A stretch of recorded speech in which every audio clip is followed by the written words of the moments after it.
I'd been driving the coastal highway for nearly 6 hours when I spotted the old tower on the edge of the cliffs, standing like a cracked tooth against the slate gray sky. The salt air clawed at my face through the truck's broken window, and the last $20 in my pocket felt heavier than the rusted toolbox rattling on the seat beside me. I hadn't slept in 2 days, and the gas gauge hovered just above empty. They said this place needed a keeper, a man who wouldn't ask questions, a man who wouldn't mind the isolation. After what I did, or didn't do, on that ship, I figured maybe the light could keep watch over me for a while. Maybe I'd finally stop seeing the faces in my sleep. Coal Point Light. That's what the sign read, hand-painted in flaking black on gray driftwood. My name, or my family's anyway. Grandfather Nathaniel Cole was the last to keep the lamp before it was shuttered. Some say he walked into the sea when the light failed. Some say the light never failed at all, just him. I hauled my battered rucksack and the old steel toolbox out of the truck bed, boots sinking in the muddy grass. The stairs leading up to the main door were slick with sea spray. Every board whined under my weight. My gloved hand skated along the railing, flaking paint and tiny barnacles catching in the wool. Inside, the air was close, cold, damp, carrying the stale tang of oil and old wood. I dropped my bag on the floorboards and let my breath fog the glass of the lantern housing. The beacon, a big, one-eyed thing, stared back at me, empty. I'd get it burning again. I told myself that. When I was 8, Grandfather brought me here for the first time. He showed me the lens, let me trace the brass frame with my fingertips. He said the light chased away more than just fog, said it kept the sea from taking back what it wanted.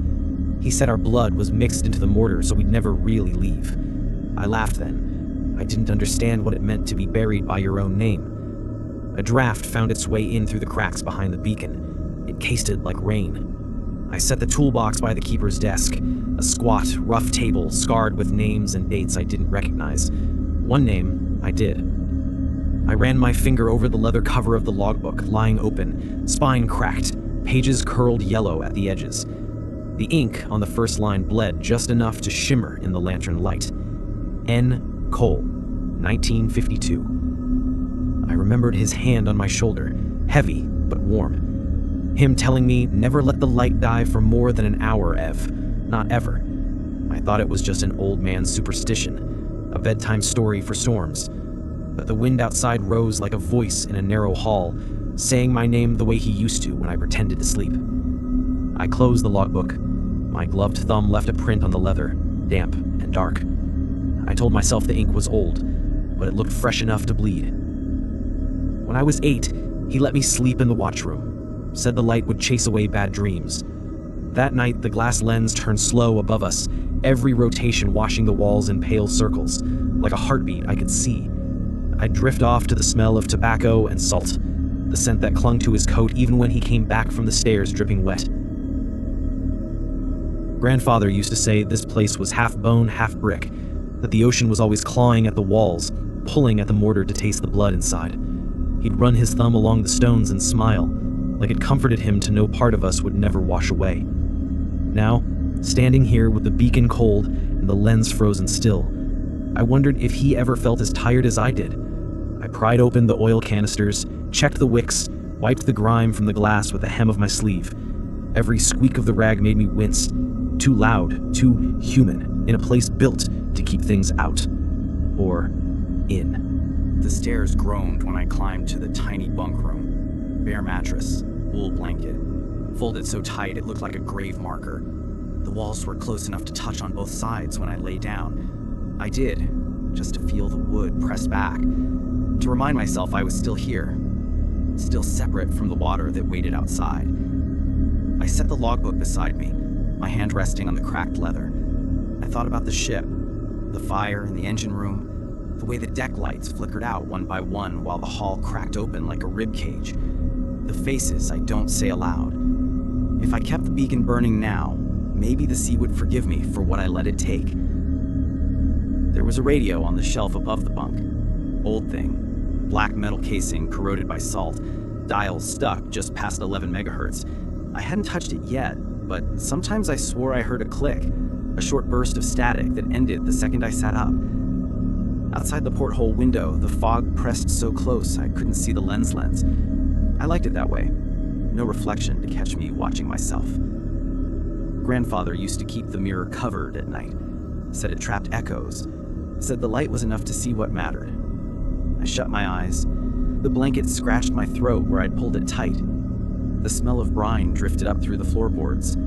Or maybe from my own boots, still caked in drying kelp. For a second, I felt that same thumb on my shoulder. The way he did when I pretended to sleep through storms.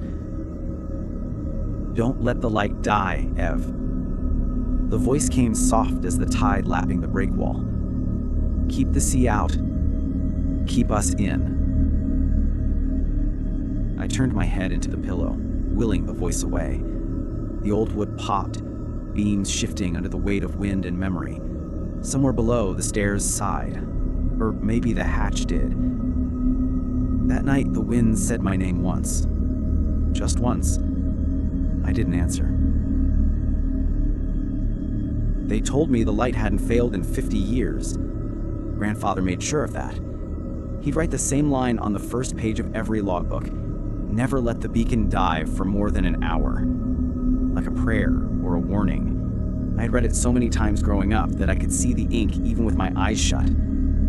I woke before dawn, or what passed for dawn when the fog swallowed the horizon whole. My breath smoked in the keeper's room. I pulled the blanket around my shoulders and listened. No footsteps, no radio hiss, just the creak of old timber tightening as the cold settled deeper into the stone. I pushed open the door to the lantern room. The stairs bit at my knees, each step slick with condensation. I half expected to find the lens staring back at me like an eye that never blinked. Instead, it felt blind, and that made me uneasy in a way I didn't want to name. The brass railing around the lens was warm under my palm once I got the flame going. The oil caught on the second match. The beam knifed through the glass, sweeping slow arcs over black water I couldn't see but knew was there, waiting. I could taste it on the back of my tongue. Salt and old rust. There was a switchboard bolted to the wall beside the hatch leading down to the generator room. A tiny green light flickered when I flipped the breakers back on. The hum of the motor came low at first, then steadier, like something waking up after a long sleep. I glanced at the hatch. Iron hinges painted over a dozen times, but flakes of salt-white corrosion ate through where the paint peeled. The floor around it was damp, crusted with tiny salt crystals that looked too fresh. I touched one. It stuck to my fingertip, cold and sharp. Never open it at high tide. That's what Grandfather said. I'd laughed then. I wasn't laughing now. I cleaned the reflection glass next, the small mirror screwed into the wall near the stairs. A relic from a time when keepers needed to check their collars, maybe. My face floated in it, pale, eyes sunk deep from too many nights driving and too little sleep. For a second, the reflection lagged, a blink behind me, mouth twitching when mine didn't. I wiped the glass with my sleeve. Maybe it was the smear that made it seem off, or maybe I'd just forgotten how to look myself in the eye. The radio cracked once, just a dry pop that snapped through the silence like a knuckle joint. I froze. Then it crackled again, longer this time, picking up a low hiss that might have been static, or the sea, or both. Then the voice came through, soft but steady. "Evan, this is Ward. You copy?" I pressed the button on the mic, thumb trembling a little more than I liked. "Copy. Lights on. Systems coming back. Copy?" "Good. Keep it burning, Evan. Tide's turning tonight. You know the rules." I swallowed. The channel crackled again, but there was no click to end the call, just the faint sound of my own breathing feeding back through the speaker, like an echo trapped in a tin can. I set the mic down, careful not to let it roll off the desk. Outside, the beam made its slow circles over water that looked like black glass. The sea never slept. I wondered if Grandfather still stood somewhere under it, lantern in hand, checking the stones for cracks. I sat by the hatch until the green light on the breaker box steadied. The hum of the generator was almost comforting if I didn't think too much about what fed it. I pressed my palm flat on the hatch door. Cold. Damp. I left it shut. The wind clawed at the siding, making the whole lantern room shudder like something exhaling after too long underwater. I could almost hear him then. "Keep it burning, Ev. Keep it burning." The same line. Same voice. from a mouth that shouldn't speak anymore. I thought I answered him, but maybe I just dreamed it. I'd been telling myself the sea wouldn't send anyone. I was wrong. It was just after dusk when I spotted the boat drifting below the cliffs, a squat, ugly thing, patched with tar and netting. The tide was climbing, gnawing at the rocks like it was trying to chew a hole through the island. I watched the man standing in the stern, steady as if the rolling water didn't touch him at all. He raised a hand when he saw me leaning over the railing. No wave, just a hand, gloved and stiff. His boat bumped against a half-buried piling that probably hadn't seen a visitor in 20 years. I waited. Part of me wanted to bolt the lantern room door and pretend the fog was too thick to see anything, but I've never been good at pretending. I grabbed my oilskin and took the stairs down, boots echoing on the rotted boards. By the time I reached the narrow strip of rock where the old dock used to be, he was already hauling a bundle out of the boat's hull. Fish. The smell hit me before I could say anything. Salt and rot and old netting. "Keeper," he called up, voice rough, like stones dragged through a rusty pipe. He was older than me, gray beard, eyes too pale to be warm. Figured you might be needing something fresh. I stepped closer, far enough to see the brand on his coat. Nothing official, just a patch with a line hook stitched in red. My throat felt dry. I didn't call for supplies. He shrugged, mouth twitching in a half grin. No one ever does, not out here. His eyes flicked up to the beacon behind me, the light cutting lazy arcs through the fog. For a moment, it caught the water beating in his beard, made it look like he was already half drowned. "You got a name?" I asked. The wind shoved my coat back, carried the taste of brine into my teeth. "Jonah." He spat to the side, wiped his mouth with the back of his glove. "Just Jonah. Folks around here know me, or they used to." He offered me the bundle. 3 gutted fish wrapped tight in butcher's paper, stained pink where the oil seeped through. I took it.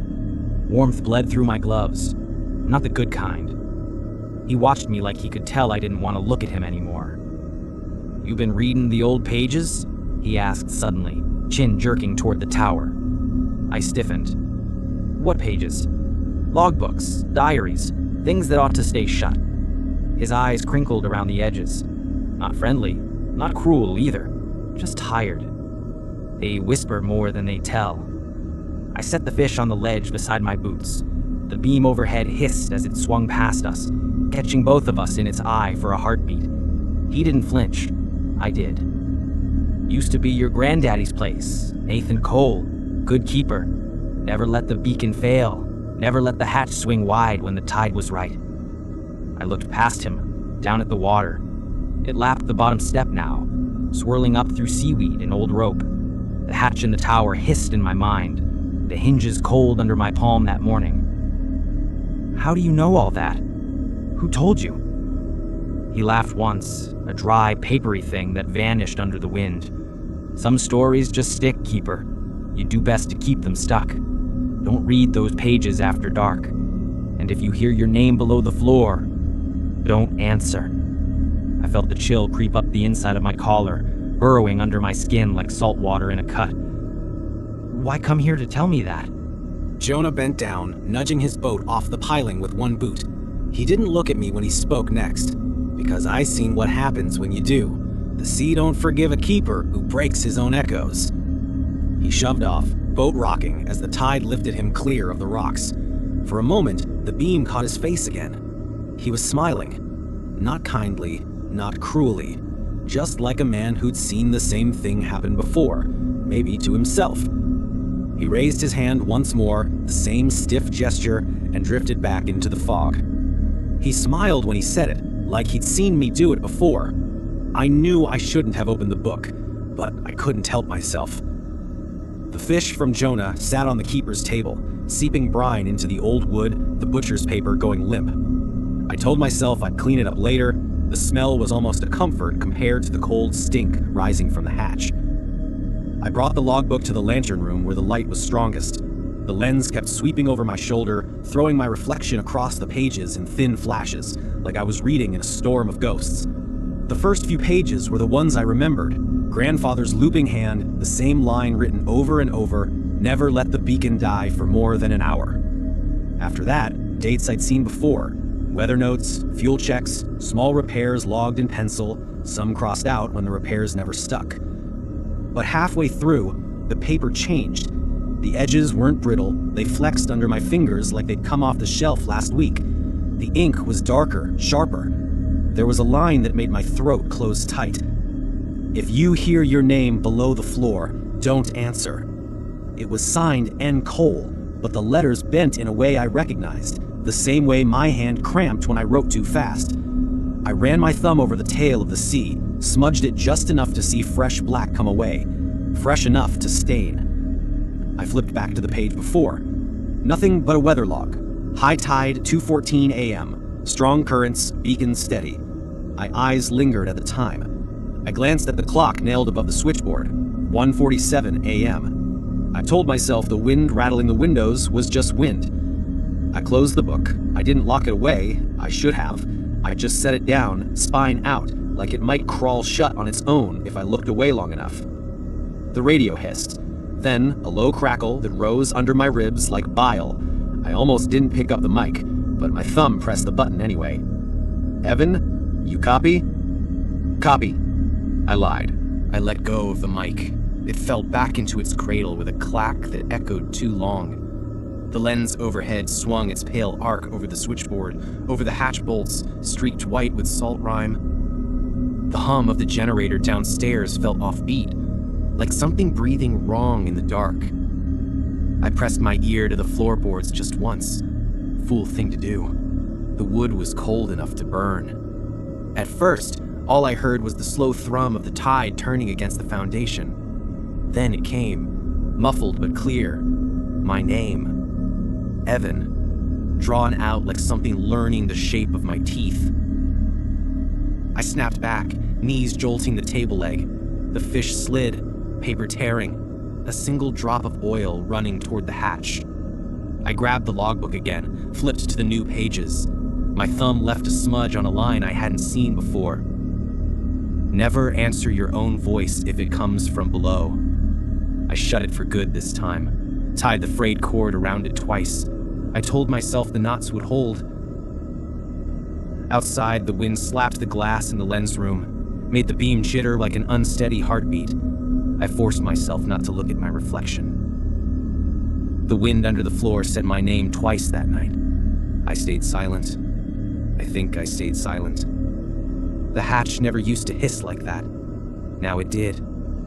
I heard it while I scraped fish scales off my gloves in the keeper's wash basin, a soft, wet sigh that rose through the floorboards like the lighthouse itself was exhaling. The smell hit me next. Rust and old salt, the kind that coats your tongue no matter how tight you keep your lips shut. I set the knife down, wiped my palms on the rag hanging by the stove. The lantern flickered once when the generator chugged below. I hated that gap, that heartbeat when everything turned dark and you heard every other noise you'd been pretending wasn't there. I knelt by the hatch. The iron bolts were damp, sweating brine that ran in thin threads over the metal. It would have been easy to blame the storm, easier still to leave it alone. But I didn't. I ran my fingers over the seam. Salt crystals bloomed where the hinge met the stone, the flakes bigger than they should have been. I scraped at them with my thumbnail and felt something peel away underneath, a dark stain that spread in the shape of a palm. Not my palm. Bigger, thicker through the base, like grandfather's, or like mine will be given time. I pressed my hand over it. It fit. Too well. The hum of the generator below the hatch rose and fell like a lung filling with cold air. I forced myself to stand. My knees popped loud enough to echo in the tight room. I crossed to the cracked basin, splashed water on my face. The drain gurgled, spitting up foam that smelled like seawater. I leaned closer to the mirror bolted to the wall above the sink, a square of glass so warped that made my mouth look wrong. My reflection stared back at me. The lighthouse beam swung past the window, light sliding across the glass. For a moment, my reflection didn't follow. It moved half a beat behind, blinked after I did, lips parting just enough to show teeth that weren't gritting like mine. I touched the glass. A smear of salt and oil streaked across the reflection's throat, right where Grandfather's old scarf used to hang when he came up from the spray. I could almost smell the wool, the pipe smoke. I could almost hear him humming when he thought I was asleep in the bunk above.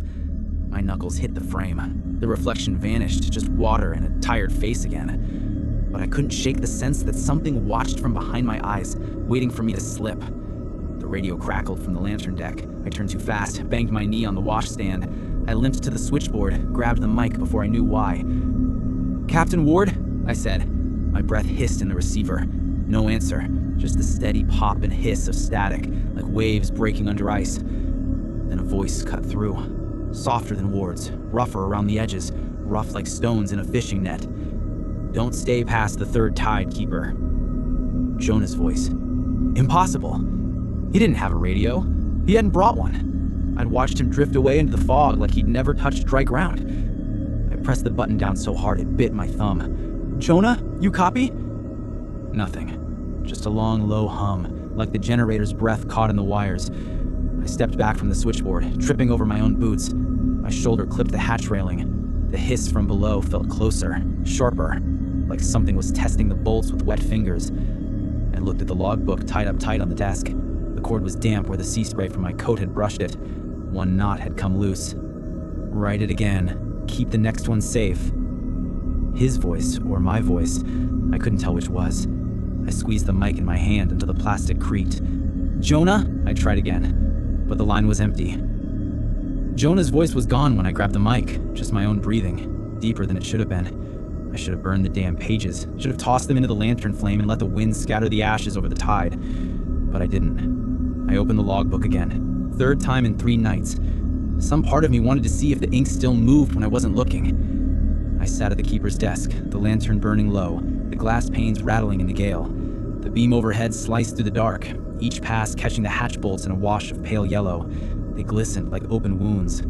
The pages at the front were the same, Grandfather's neat lines, dates, and weather. Then the ones I'd found after Jonah came, the fresh ink, the warnings that read like confessions. But tonight there was more. 3 pages I hadn't seen before, tucked between the old entries like they'd grown there overnight. My thumb smudged the first line before I could help it. "If the tide hits the bottom step twice more, you won't shut it again." Below that, "If you hear the voice on the stairs, don't speak. It's already inside." The signature was mine, or it looked like mine.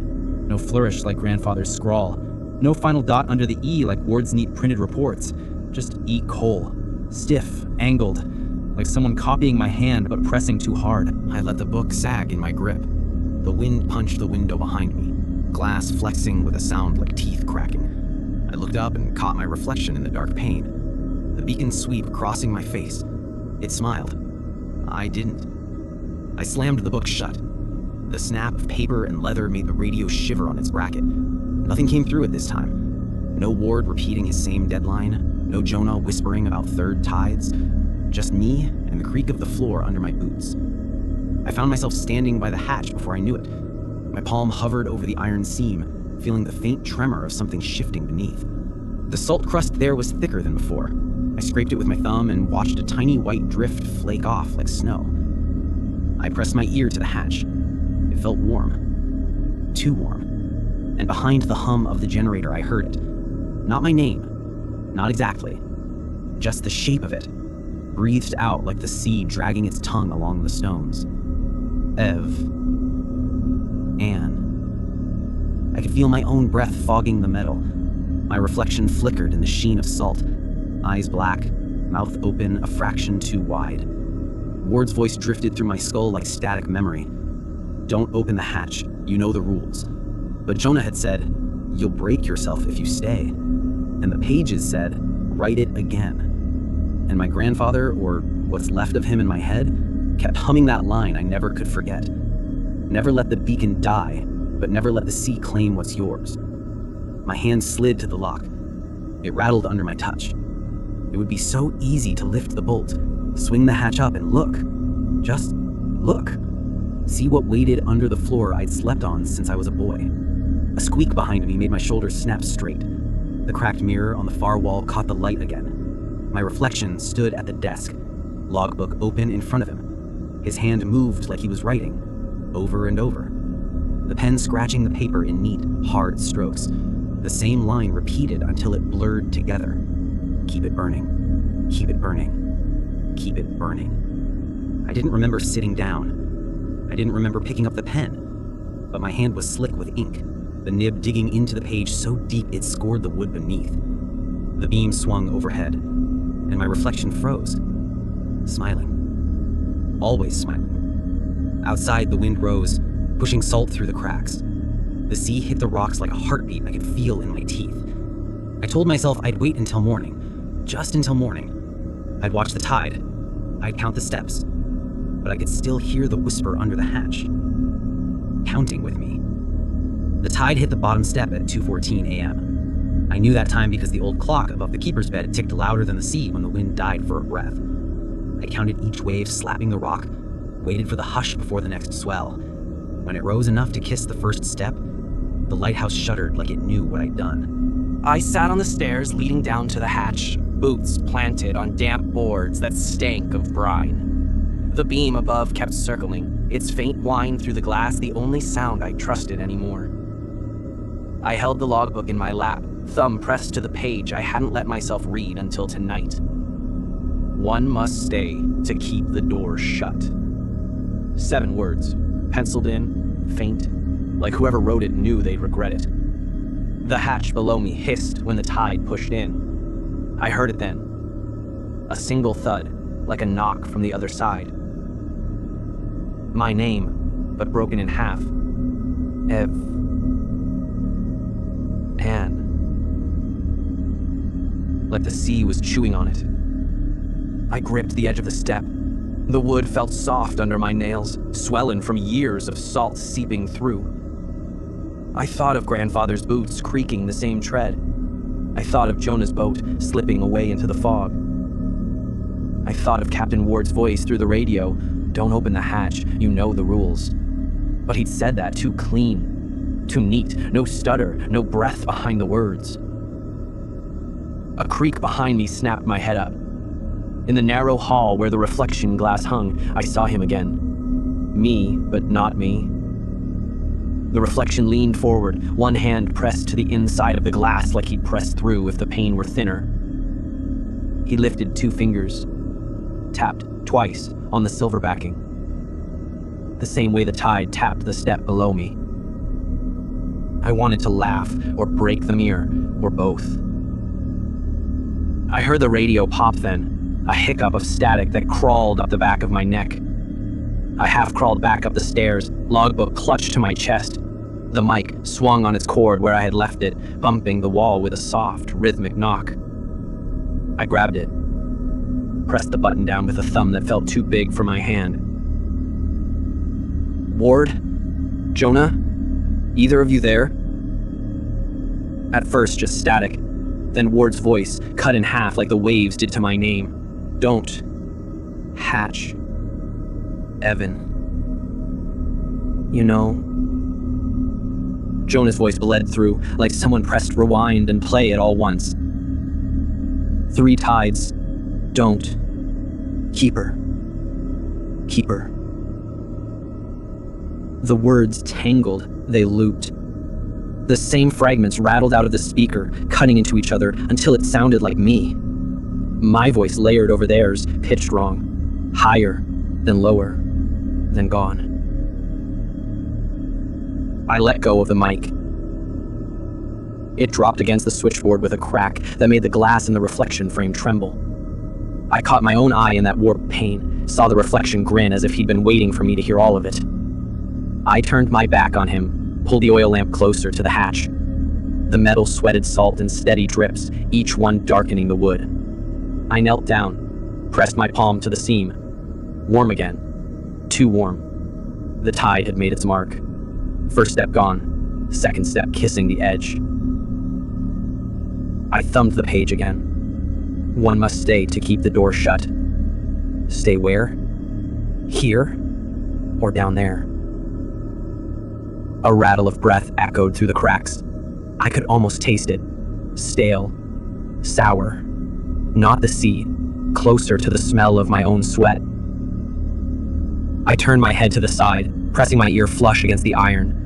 The voice that came through wasn't grandfather's, wasn't Jonah's, wasn't Ward's. It was mine, but thinner, stretched like skin over bone.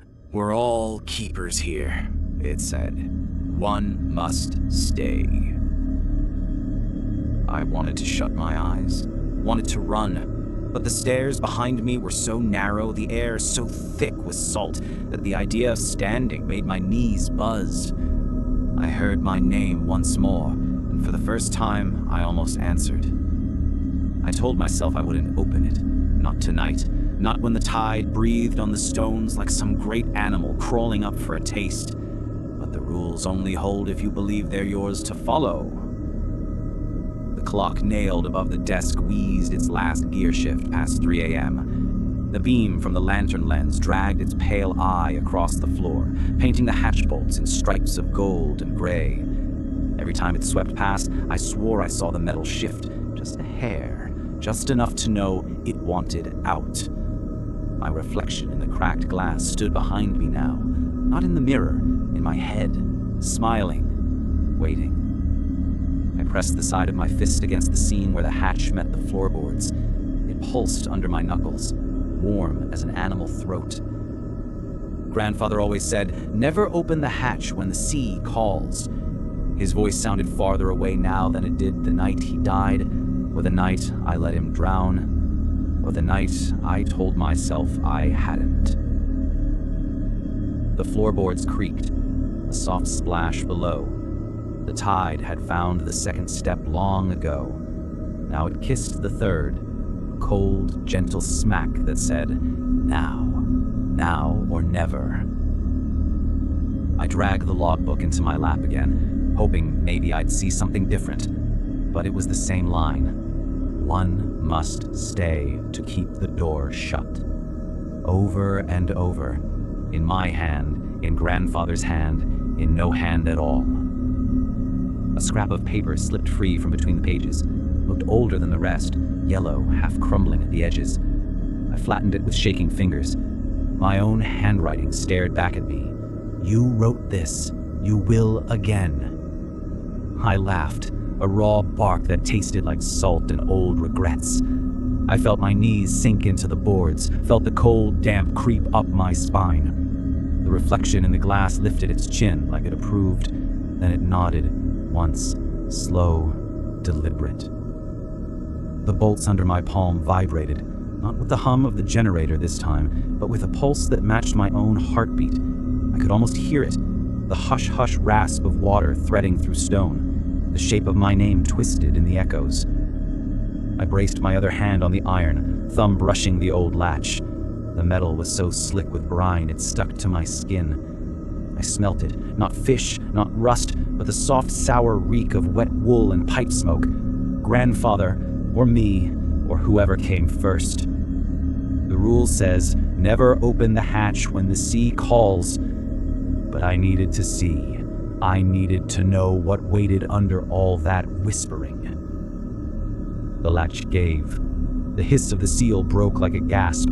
A trickle of cold air licked my wrist, then a draft so strong it made the lantern gutter.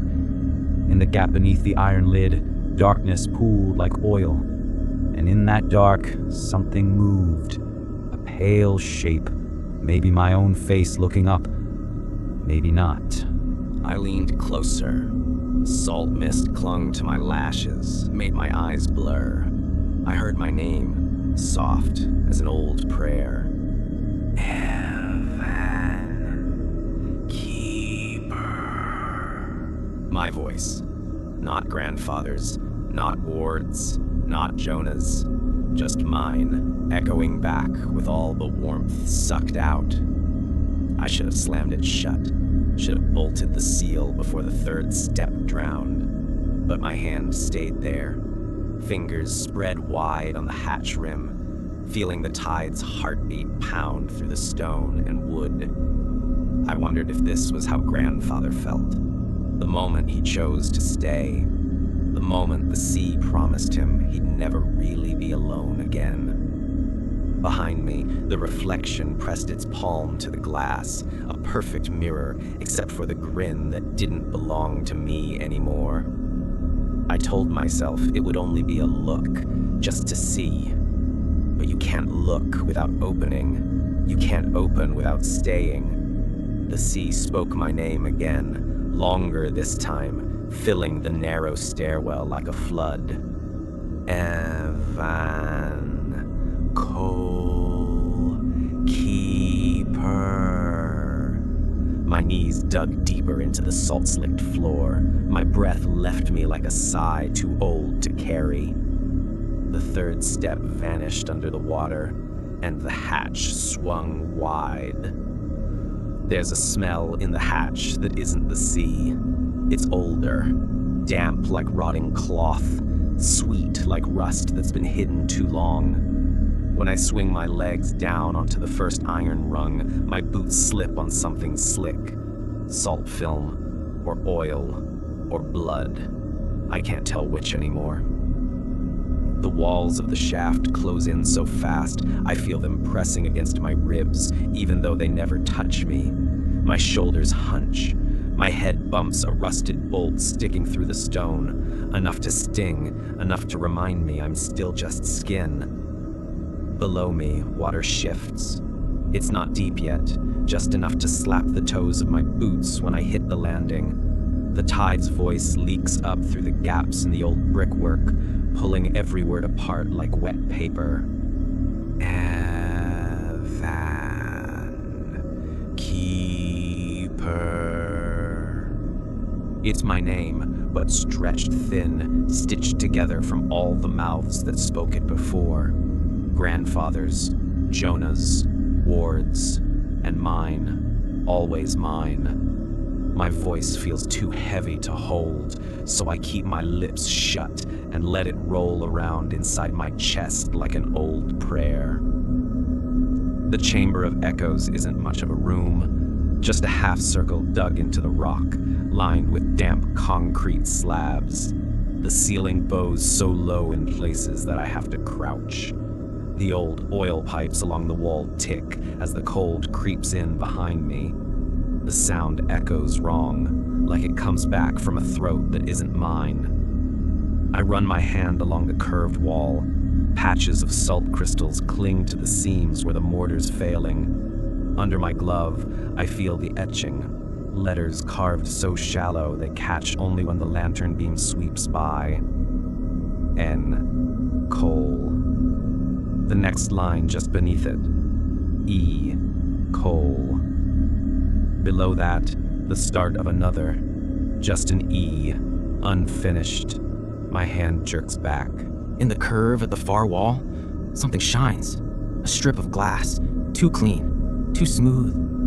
It's not a window, not a mirror. Just a sheen of water trapped in a crack. Bright enough to catch my reflection. He's there again. Not frozen this time. Moving when I don't. Lips shaping words I can't hear. He lifts a hand to the wall and presses his palm flat to the stone. I do the same without thinking. The chill cuts straight through the leather, numbing my fingers. For a second, I swear I feel another hand on the other side, pressing back. Warm. Familiar. Like grandfather's grip on my shoulder the night the storm took the beacon out. The night I told myself it wasn't my fault the light died. The night I left him to fix it alone. The echo comes back, sharper. One must stay. I sink down, knees cracking as I balance on a patch of dry stone that feels more like an altar than a floor. The logbook presses against my ribs inside my coat. I can feel the paper shifting like it's alive. Pages I wrote. Pages I'll write again.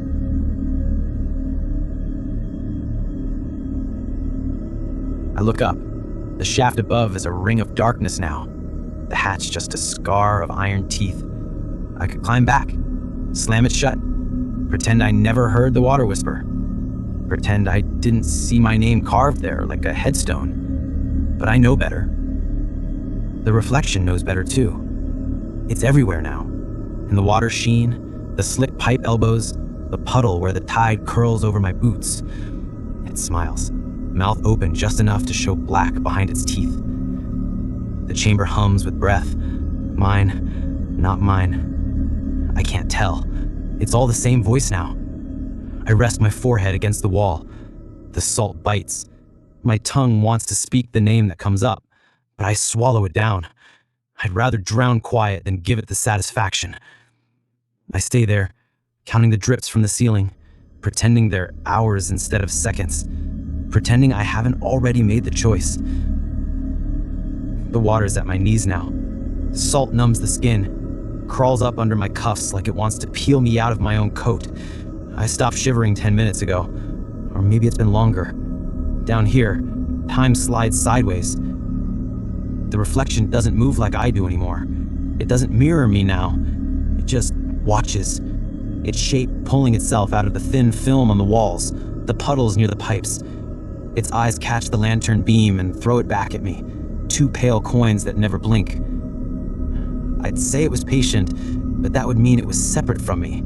It isn't. It's me, stripped down to the parts that don't drown. One must stay to keep the door shut. That line's etched on my ribs now. I can taste the graphite on my tongue, like I chewed the words into my teeth. I think about the night the storm blew the beacon out. Grandfather limping down the stairs, oil can clutched to his chest like a child. Me standing at the hatch, telling myself the light would hold just a few more minutes, long enough for me to hide below deck, away from the wind that burned my eyes raw.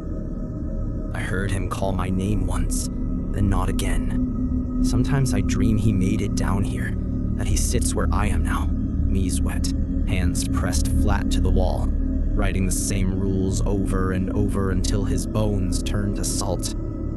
I want to ask the reflection if it remembers that, but its grin tells me it does, or that it never forgot. It crouches now, same posture as me, same ragged coat and torn gloves, but the grin's too wide, too bright. It dips a finger into the water between us, swirls the surface until the ripples blur its face. When they settle, the grin's still there. I hear the pipes hiss behind my head, the tides pushing up through the stone, seeping in around the foundation like veins feeding a heart too big to hold itself together. The ceiling drips, steady as a clock with no hands. I lean forward, water soaking through my collar. I whisper, "What happens if I don't stay?" The reflection tilts its head. The grin doesn't move, but in the hush that follows, the air seems to hum out an answer. Then the door stays open. A gust of memory hits me. Ward on the radio repeating lines that don't belong to him. Jonah's boat drifting backward into the fog, no oars moving. Grandfather's name carved in the stone, waiting for mine to sit beneath it. Maybe it already does. My knees scrape the rough floor when I shift. The cold gnaws deeper. The oil lamp beside me gutters out. The beam above doesn't reach this far now. The reflection's eyes catch what little light's left. They're closer than they were a minute ago, or maybe I'm just too tired to keep it where it belongs. I drag the logbook out from my coat, pages limp from damp. My thumb finds the line that started all this. Never let the beacon die. I almost laugh. A keeper with no light. Just a hatch and a story he tells himself to stay sane. The reflection reaches out, a hand wet as a newborn, slick and half-formed. I can't feel its touch, but my skin itches under my glove like it's burrowing in. I ask it just once, if I stay, does it end? Its grin twitches, teeth glinting in the dark. Its other hand lifts, 2 fingers tapping the stone behind it, tide's heartbeat. It says nothing, but the silence is an answer. It never ends. It only turns, keeper after keeper, echo after echo. I want to stand, run, scramble up the rungs before the water reaches my chest, bolt the hatch shut, pretend the reflection can't follow me back into the lamp room, the logbook, the glass. But my boots feel poured in place, nailed to the old stone that drank grandfather's bones. The reflection leans in, face inches from mine, eyes too bright to be human. Its grin peels wider as if it wants me to climb inside its mouth and leave myself behind. I asked if it would hurt, but the reflection didn't answer. The tide was at my thighs now, pulling at the fabric of my coat like fingers that didn't know how to let go. The reflection crouched in front of me, half submerged, its grin gone now, replaced by something that looked almost human, almost sorry, almost me. I told myself I could still shut it, bolt the hatch, sit on it if I had to. But that's not how it works, and I think I always knew that. There's no keeper without the chamber, no closed door without a warm body to seal it from the inside. My hand slid over the carved letters on the wall. N. Cole, E. Cole. The space beneath them waited, like an open grave at the end of a funeral nobody showed up for. I pressed my thumb into the stone, hard enough to tear skin if I pushed, but I didn't push. A shudder rolled through the floor. The water rose, licking at my belt now. The pipes along the wall hissed, leaking a thin trickle that tasted like old iron. Behind me, the shaft gaped wide, a throat leading back up to where the beacon still spun lazy circles no one could see but me. The reflection moved closer, water dripping from its chin in threads. Its mouth didn't shape words now, just opened and opened, black behind its teeth. I thought I saw my own tongue there, coiled up and waiting to speak. One must stay to keep the door shut. I laughed, a short, broken bark that bounced around the chamber like a bad joke. My breath fogged the stale air. I looked into its eyes, my eyes, and whispered, "Not me." I lunged for the rung. My boot slipped on the algae-slick stone, water sloshing over my hips as I kicked free. The reflection surged forward, arms out, hands pale and slick like a drowned man's. One palm slammed against my chest. Cold. Too cold. It didn't hurt, not the way I thought it would. It felt like sinking. I grabbed its wrist, bones under skin as soft as old kelp. I pulled myself free, the water slapping against my ribs. The reflection didn't fight me. It just watched, head cocked to the side, mouth still yawning that bottomless O. Maybe it knew I'd come back. Maybe it didn't care. I clawed up the iron rungs, boots scraping rust into the flood below. Each step felt like the sea trying to drag me backward, pulling at my laces, chewing at the seams of my coat. My breath rattled in the narrow shaft, louder than the pipes, louder than the echoes. Halfway up, I heard the voice again, grandfather's, but washed thin, worn smooth like river stones. "If you leave, it will follow you up." I spat down into the dark. Better up there than down here. A crack of something tearing open behind my ribs. Maybe my heart, maybe just my resolve. I didn't care which anymore. I hauled myself up the last rung, boots slipping on the hatch rim. Above me, the lantern lens spun its tired orbit, beam tracing the same path it had traced for 50 years. The smell of oil and salt hit my throat like a slap. The hatch teeth scraped my palms as I pushed it wide enough to crawl through. I didn't look back. Couldn't. I rolled onto the floorboards, chest heaving. My coat dripped brine onto the logbook, pages curling where my weight pinned them down. I slammed the hatch shut behind me. The iron squealed in protest, hinges weeping rust into the gap. I turned the bolt. My palms stung where the salt had bitten through my gloves. Silence. Not total. The pipes still ticked below. The beam still groaned around its rusted track. But no voice this time. No name chewed into syllables by the sea. I dragged myself to the reflection glass, wiping the fog with my sleeve. My face stared back at me, gray, lined, mouth pulled tight like stitches that never healed right. Somewhere beneath the floor, the water kept rising. I felt it in my bones, in the damp that clung to my collar. The reflection was gone for now, or maybe it was right behind my eyes, waiting for me to sleep, to slip, to open the hatch again. I pressed my forehead to the glass. The wind rattled the siding like a throat clearing its last secret.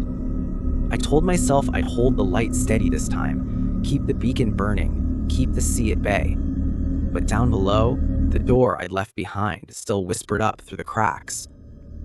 I thought it'd feel cleaner up here, safer. But the floorboards haven't stopped sweating brine since I bolted the hatch. Each step I take leaves a slick footprint behind me, like the sea's reminding me it's never far. The beacon light still works. Barely. I keep wiping the lens every hour, tracing the brass rim with my sleeve the way grandfather showed me when I was too small to reach the gear crank. The beam cuts across the fog like a blade with no edge left, more gesture than warning. But I keep it turning. I tell myself that's enough. Captain Ward's voice comes and goes over the radio. Sometimes it's just a cough of static, sometimes it's a full line, clean as if he's sitting 2 rooms away. But now I hear the slip, the crack in the tape. Evan, you copy? I press the mic, thumb tapping the same notch in the plastic I've worn there these past nights. Copy, I say. My own voice scratches back through the speaker. Too clear, too calm, too much like Ward. Keep it burning, you know the rules. The words come twice, overlapped. A breath catches between them. My breath. I shut the radio off. It clicks. The silence behind it too wide. I catch my reflection in the beacon glass as I lean in to adjust the flame. The face looking back at me has lost most of its edges. I see grandfather in the slope of my shoulders, Ward in the set of my mouth, Jonah in the flick of my tongue across cracked lips, all stacked behind my eyes like old paint. I run my finger along the logbook's spine. The leather's bloated with damp, the ink inside puckered like skin left too long in the salt. I flip to the first page, the part grandfather started when I was still young enough to believe stories about the light chasing devils back into the tide. His name is there, N. Cole, 1952. Below that, faint but real, another line has appeared. Same neat loop, same scrawl for the E. But it's my hand. Or it was. Or it will be. E. Cole, 2025. I drag the pencil across the page to see if the graphite bites the same way. The point snaps before it scratches. The reflection flickers in the glass, standing behind me, mouth shut, eyes wide as though it's waiting for me to fill the gap. The ghost of me, begging me to speak. I snap the pencil in 2, toss it onto the desk. It rolls into the oil smear left by the fish Jonah brought. Everything comes back here. Fish, salt, echoes, names written twice so the sea remembers. The hatch under my boots ticks when I shift my weight. I know it's not the hinges. It's the water pressing up against the seal, testing it the way a tongue tests a loose tooth. One must stay. That's how the door stays shut. I sit at the desk. The beam circles overhead, the light brushing my hair like a hand I can't see. I try to hear Ward again, but the radio stays dead. The only voice left is mine, curling in the wood grain around me like smoke with nowhere to drift. I tell myself I'm not him yet. Not Ward, not grandfather, not the echo that keeps tapping the floor from below. I tell myself I'm still Evan, but my voice comes out flat, too steady. Like I've said this line before. Maybe I have. I press my palm flat to the logbook, right over both names. The page feels warm. I think I can feel it breathing. The next line, already waiting under my skin. The reflection lifts its chin in the glass, eyes glinting when the beacon light passes. I hear it even though it doesn't speak. One must stay. One must speak. The pencil scratches louder than the wind tonight. Maybe it's the wood under my palm. The grains swollen with brine, eager to drink the words down before I can regret them. Or maybe it's the silence in my head, waiting for something to fill the gap where my voice used to be. I hunch over the keeper's desk, knees pressed against the hatch below. I can feel it thrum through the soles of my boots, the tide still testing the bolts, whispering my name like it wants to drag it down and salt it for the next one. The reflection watches from the beacon lens. The light sweeps past, catching its grin for a heartbeat before it's gone again. I know it's not leaving. It never does. I press the pencil harder. The first rule bites the page like a nail driven through soft flesh. Never leave the beacon light off for more than an hour. I pause. The lead snaps. I fumble for the stub, roll it between my fingers until the splinter catches my thumb. A single drop of blood smears the next line. If you hear your name coming from the sea, don't answer. I remember grandfather saying that, voice cracked from years of salt and smoke. But he answered, didn't he? He went down the hatch and left me to tell myself I wasn't the one who turned the light out. The reflection nods from the water pooling near the door. It taps a single finger on the floorboards, a soft, wet rhythm like someone rapping the inside of my skull. Don't read the old logbooks after sunset. I bark a laugh that dies in my throat. I've read every line, every lie, every loop. If someone had burned them, maybe I'd still have my tongue for my own thoughts. I shift, boots squealing against the damp planks. The logbook shudders under my wrist, pages swelling as if they're breathing with me, or instead of me. If you feel a draft underground, seal the hatch immediately. I can still taste the air down there. Copper and mildew, the hush of my own breath coming back wrong. The tide never really stops pressing. You just pretend you don't hear it. The reflection moves closer in the glass. Its mouth opens like it wants to speak for me, but no sound comes. I realize that's the point. My words, its grin. One must stay to keep the door shut. My hand trembles. The pencil wavers, smudging the letters until they blur into the veins of the wood. I scratch them again, deeper, until the graphite snaps clean. I fish out a pen. The tip drags across the paper, tearing a thin seam that drinks the last line. Never trust your own echo. I read them back once, mouthing the words so they taste like rust behind my teeth. I wonder who I'm talking to. Some poor bastard who'll see the beacon and think the light means safe harbor. Someone desperate enough to climb the spiral steps, open the logbook, and find my voice waiting. The reflection presses its palm to the inside of the lens. Its fingers leave no prints, just a shimmer that clings to the glass before the beam swings past. For a second, it's gone. Then it's right back where it started. Same grin, same hollow eyes.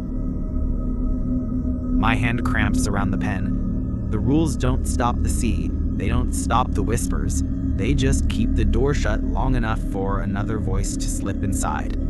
That's all the light ever did. Mark the next place to drown. I set the pen down. The last line bleeds a tiny drop of ink onto my thumbnail. I smear it against my coat, watch it vanish into the salt stains. Outside, the wind rattles the tower until the walls sigh. I press my hand flat to the page, feel the warmth come up through the wood. The hatch knocks once, soft as a pulse. I whisper it back, the only line I trust anymore. Never trust your own echo. They say the beacon means you're safe, that as long as the light cuts through the fog, you'll find your way home. That's the lie that got me here. That's the lie I kept alive.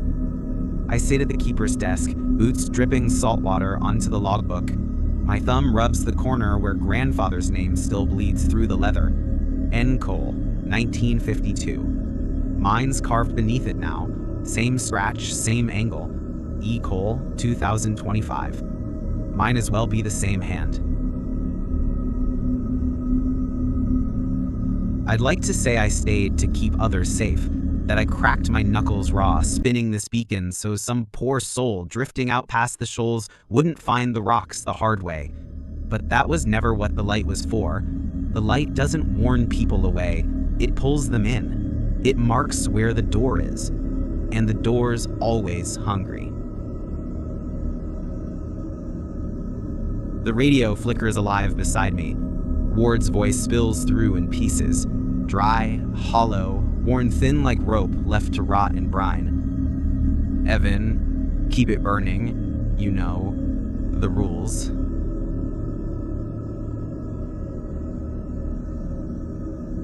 I smile, but it feels borrowed, like the reflection's grin pressing through my teeth. I press the mic button, my thumb sliding into the notch I've dug there 100 nights over. Copy, I whisper. My voice comes back on the speaker, fractionally late. Echoes shouldn't have a heartbeat, but this one does. I kill the feed. The silence that floods in after is worse, softer, sticky like sea mist. The hatch under my boots ticks once, then once more. A knock in the blood-warm wood.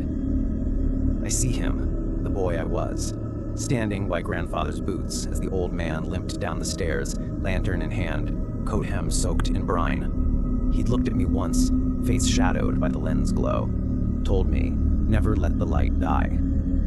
I let it die anyway. Maybe that was my sin. Maybe that was my way out. Maybe that was my test. I don't know anymore.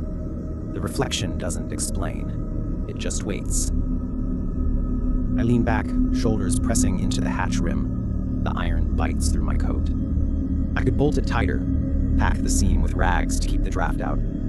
But the door below always finds a crack, always breathes up into your bones. One must stay. One must speak. I read the rules once more, mouth moving, but voice gone flat. They don't sound like protection now. They sound like a list of locks on a cage I helped build. Never leave the beacon light off for more than an hour. If you hear your name coming from the sea, don't answer. Don't read the old logbooks after sunset. If you feel a draft underground, seal the hatch immediately. One must stay to keep the door shut. Never trust your own echo. The reflection flickers in the beacon glass, no longer separate, just waiting for its turn to breathe through my teeth when I sleep.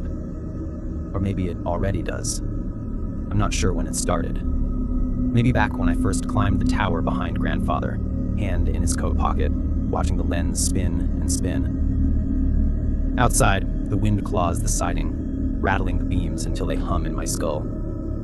I imagine a boat out there, some wanderer who will see the beam and think, safe harbor. Some drifter who will crawl up the stairs, read these pages, hear my voice on the radio. They'll think the light will keep the dark out, but the light was never meant to chase shadows. It was built to mark where they live.